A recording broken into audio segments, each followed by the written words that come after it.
Salut tout le monde, je me présente, je m'appelle Céline, aka Malicia Rose Noire, et je vous souhaite la bienvenue sur ma chaîne qui aura pour thème l'art digital et surtout la retouche photo.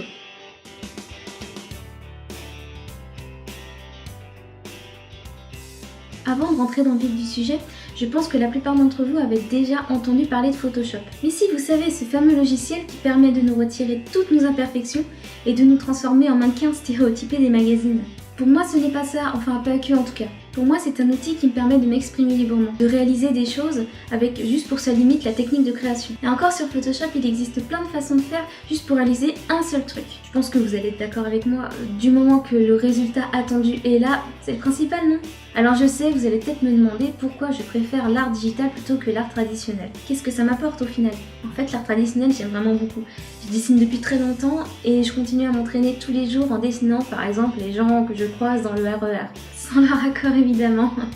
Mais malgré mes diverses formations artistiques, j'ai jamais été satisfaite du résultat. Je n'arrive pas à mettre sur papier ce que j'ai en tête. Bizarrement, c'est jamais comme on veut. Alors là, je me suis dit que j'avais juste besoin de découvrir un nouvel outil plus adapté à mes besoins. En 2001, j'ai eu la chance de découvrir Photoshop grâce à une école d'art qui donnait des cours d'infographie. Ça m'a permis de me familiariser avec ce logiciel et ce fut une révélation. Alors on m'a juste appris les bases du logiciel, comme teinte saturation, luminosité contraste, donc les bases de chez base, mais ça m'a tout de suite donné envie d'aller plus loin. D'ailleurs je remercierai jamais assez mes potes de m'avoir laissé m'amuser avec leurs photos.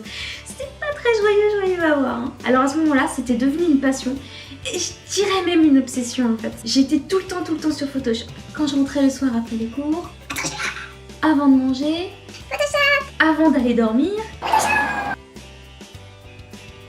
À cette époque, deux choses m'ont bloqué. Le fait de ne pas avoir de très bons stocks photos. Donc pour ça, j'ai découvert plein de sites qui m'ont permis d'en avoir, avec en plus l'accord des auteurs, comme DeviantArt pour des stocks gratuits, ou Photolia, Shutterstock pour des stocks payants. Et la deuxième chose, c'est les techniques. J'ai appris sur le tas. Et à l'époque, il n'y avait pas autant de tutoriels pour apprendre à utiliser le logiciel Photoshop. Mais malgré tout, ceux que j'ai trouvés m'ont quand même bien permis d'évoluer. Mes techniques étaient quand même assez approximatives. Du coup, j'ai appris en observant le travail d'autres artistes et ça m'a bien inspiré aussi. Finalement, grâce à ça, j'ai trouvé la méthode de travail qui me correspond le mieux et je l'utilise toujours au quotidien. Aujourd'hui, j'aimerais partager mes connaissances et mes expériences avec vous. C'est pourquoi j'ai créé ma chaîne Tête à Calque.